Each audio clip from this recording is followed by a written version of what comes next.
Smart গৃহিণী হিসেবে একটি মাত্র নিয়ম করলেই সংসারের মঙ্গল ফিরে আসবে।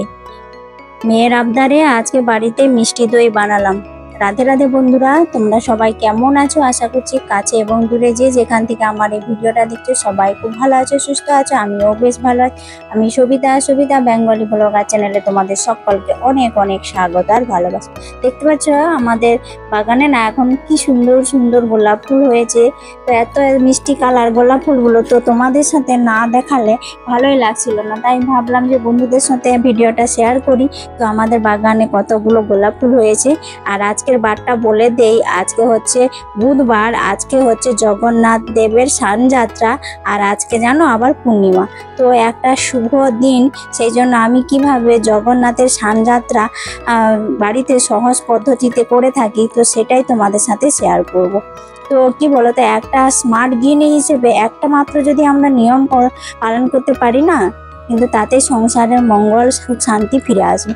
তো আজকে যেহেতু পূর্ণিমা, তো আমি সত্যনারায়ণের পুজোটা করব। তার জন্য দেখো চৌকিটা পেতে নিয়েছি, তারপর একটা সুন্দর নতুন কাপড় পেতে নিয়ে তারপর গঙ্গা জল ছিড়িয়ে তারপরে দেখো এখন ফুল ছড়িয়ে দিয়েছি। তারপরে দেখো মানে সত্যনারায়ণের জন্য যেমন পাটা সাজাতে হয় সেটাও সাজিয়ে নিয়েছি।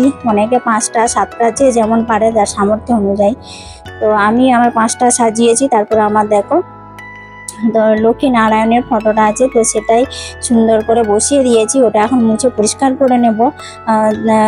এখন আমি ঘরটা রেডি করে নিয়েছি। তো সত্যনারায়ণের পুজো করতে গেলে কিন্তু ঘর বসাতে হয়, এটা হয়তো অনেকে জানে না, তাই বলে দিলাম। আর আমি না খুবই একটা মানে সাধারণ গৃহবধূ, তো আমার না এই পুজো পাঠ করতে আমার খুবই ভালো লাগে। বিশেষ করে মানে বিশেষ বিশেষ তিথি বা অনুযায়ী দিনে সেই পুজোগুলো হয় না, তো আমার খুবই ভালো লাগে পুজো পাঠ করতে। তারপরে সংসারের কাজগুলো করতে কিন্তু আমার খুবই ভালো লাগে। এতে কিন্তু আমি মনে অনেকটা সুখ শান্তি ফিরে পাই। তো মনটা আমার খুব এনার্জি, পজিটিভ এনার্জি প্রবেশ করে, তো আমার খুবই ভালো লাগে। তো এদিকে দেখো ঘরটাও সুন্দর করে সাজিয়ে নিয়েছি, লক্ষ্মী নারায়ণের ফটোটাও বসিয়ে দিয়েছি, সবকিছু সুন্দর করে হাতের সামনে রেডি করে নিয়েছি।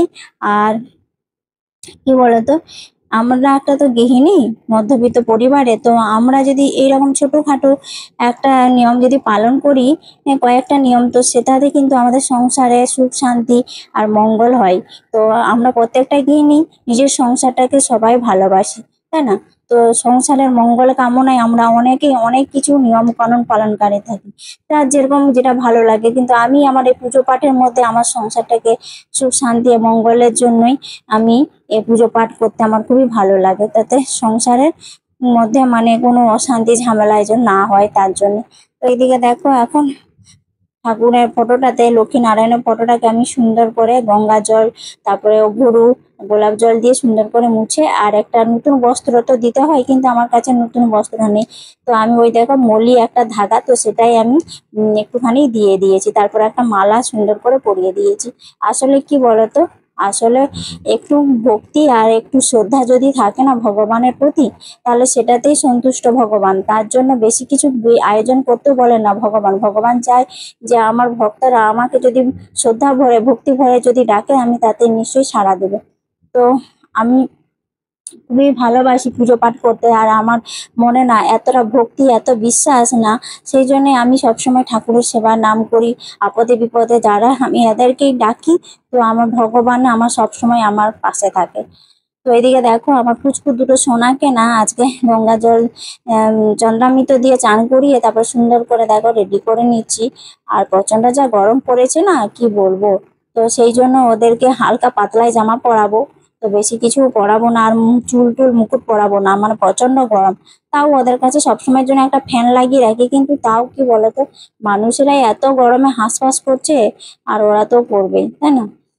তো এইদিকে আমার জগন্নাথ দেবের কি বলতো, আজকে যেহেতু জগন্নাথের স্নান যাত্রা, তো জগন্নাথ দেবের আমার তো কোনো নেই, একটা ফটো ছিল, তো এই মানে ফটোটাতেই আমি এরকম করে চন্দ্রামৃত দিয়ে তারপরে জল দিয়ে সুন্দর করে মানে চান টান করিয়ে দিচ্ছি। যেহেতু স্নান যাত্রা চান করাইতে হবে, আর ওই ফটোটার মধ্যে কিন্তু জল ঢুকবে না, আর পেছন দিকে না ফুটো আছে, তো জলটা বেরিয়ে যাবে, তো সেই জন্য আমি জল দিয়ে চান করাচ্ছি। অনেকে হয়তো বলবে যে তুমি ফটোটার মধ্যে জল দিচ্ছ তো জল ঢুকে যাবে, তো ঠাকুরগুলো নষ্ট হয়ে যাবে, কিন্তু না, ঠাকুরগুলো কিন্তু সেই ছোট ছোট পাথর হয় না, সেই পাথরের মতোই দেওয়া আছে কিন্তু, আর পেছন দিকে ফুটো আছে, তার জন্য জল দিলে কিন্তু জলটা বেরিয়ে যাবে। তো এদিকে দেখো সুন্দর করে সব ঠাকুরের চান টান করিয়ে মুছেও নিয়েছি। এবারে মা লক্ষ্মীকে সিঁদুরের টিকা দিলাম, আর নারায়ণীকে আমি চন্দনের টিকা পরিয়ে দিলাম, আর জগন্নাথ, সুভদ্রা, বলরাম সবাইকে সুন্দর করে রেডি করিয়ে, আর এখন এইদিকে দেখো একটা পদ্ম ফুল ছিল তো শ্বেত পদ্ম, তো সেগুলো একটা ঘটে দিয়েছি, আর একটা আমি লক্ষ্মী নারায়ণের পায়ের চরণে দিয়েছি। তো এরকম করে ভক্তি করে পুজো করলে না খুবই ভালো লাগে। একটা স্মার্ট গৃহিণী হিসেবে সংসারের মঙ্গলের জন্য আমরা গৃহিণীরা কতই না কিছু নিয়ম কানুন মেনে থাকি, তাই না? আজকে একটা বিশেষ দিন, তার জন্য দেখো আমি বিশেষভাবে পুজো করছি। আমার সাধ্য মতো যতটুকু আমি পেরেছি ততটুকু দিয়ে করেছি।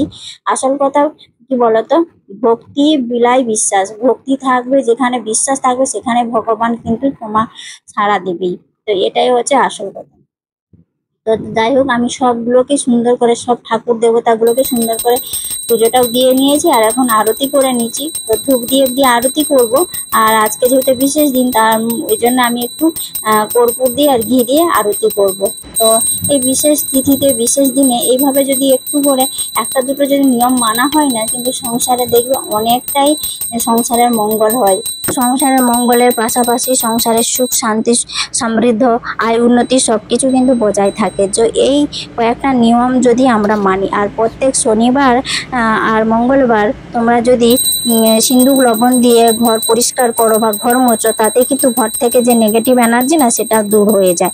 আর হচ্ছে শনিবার দিন কি বলে, সিন্দুক লবণের মধ্যে একটু ফিটকিরি আর দুটো ফুলবালা লবঙ্গ দিয়ে যদি বাথরুমের এক কোণাতে রেখে দেওয়া হয়, কিন্তু তাতেও কিন্তু ঘর থেকে নেগেটিভ এনার্জি দূর হয়ে যায়। এটা কি বলতো, এগুলো ছোট ছোট নিয়ম। আর বাথরুমেই কিন্তু আমাদের বেশিরভাগ নেগেটিভ এনার্জি থাকে, জানো তো। তো বাথরুম দিয়ে নেগেটিভ এনার্জি ঘরে প্রবেশ করে, আর এই জন্যই আমি এই কটা নিয়ম পালন করি। তার সাথে এবার প্রতি বৃহস্পতিবার আমি পুজো করি, ঘি প্রত্যেক বৃহস্পতিবারে জ্বালাই।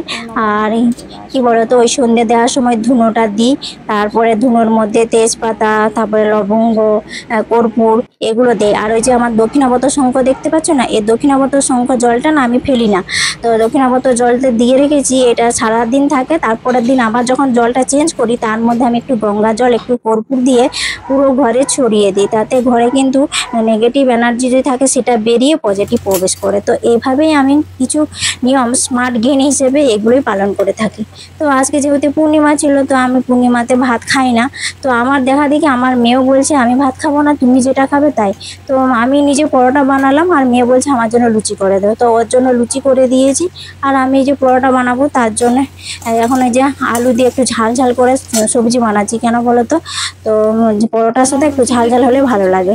তো ওইটা বানাচ্ছি। আর পুজো তো করলাম, সেই প্রসাদটা হয়েছে। আর পাশের বাড়ি পুজো হলে প্রসাদ দেয়, সেই প্রসাদটা আমরা টিফিন করে নিয়েছিলাম। আর এখন দুপুরবেলা এটাই খাবো, মানে বেশি করে রান্নাটাই করে নিচ্ছি, পরোটাগুলো ভেজে নিয়েছি। আর রাতের বেলা আর করতে হবে না, যেহেতু আমাদের সংসারের বলতে আমি আর মেয়ে, তো মা মেয়ের সংসার, তো সেই জন্য একবেলা রান্না করে দুবেলার কাজ চালিয়ে নিই।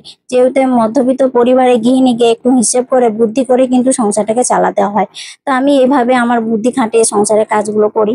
আর এই যে দুধটা নিয়ে এসেছিলাম চন্দ্রামৃত বানানোর জন্য, তো বেশি হয়েছিল, সেই দুধটাকে না আমি ভালো করে ঘন করে, মানে একবারে মোটা করে নিয়েছি ঘন করে, তার দুধটা দিয়ে দইটা বানিয়ে নেব। তো যে সকল বন্ধুরা নতুন আমার পরিবারে আসছো, তাদেরকে একটা কথাই বলছি, তোমরা স্কিপ না করে পুরো ভিডিওটা ফুল ওয়াচ করবে। ভিডিওটা যদি কোনো অংশ ভালো লাগে, তাহলে প্লিজ বন্ধুরা চ্যানেলটাতে সাবস্ক্রাইব করে আমার পরিবারের নতুন বন্ধু হয়ে আমার পাশে থাক।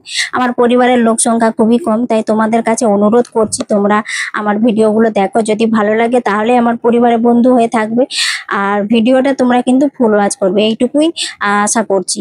তো তোমাদের একটা মিষ্টি কমেন্ট এই কিন্তু আমাকে আরো নতুন ভিডিও বানাতে উৎসাহিত করে। তাই প্লিজ বন্ধুরা ভিডিওটা দেখা মাত্র একটা মিষ্টি কমেন্ট করবে, যাতে আমি আরো পরবর্তী ভিডিও বানাতে উৎসাহিত হই।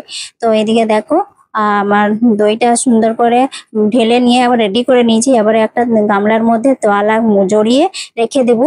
তো 8 ঘন্টার পর আবার বের করাবো, তারপরে দইটা দেখবে পারফেক্ট হয়ে যাবে। তো ভিডিওটা আমি এখানেই শেষ করছি। ভিডিওটা কেমন লাগলো তোমরা অবশ্যই কমেন্ট করে জানাবে।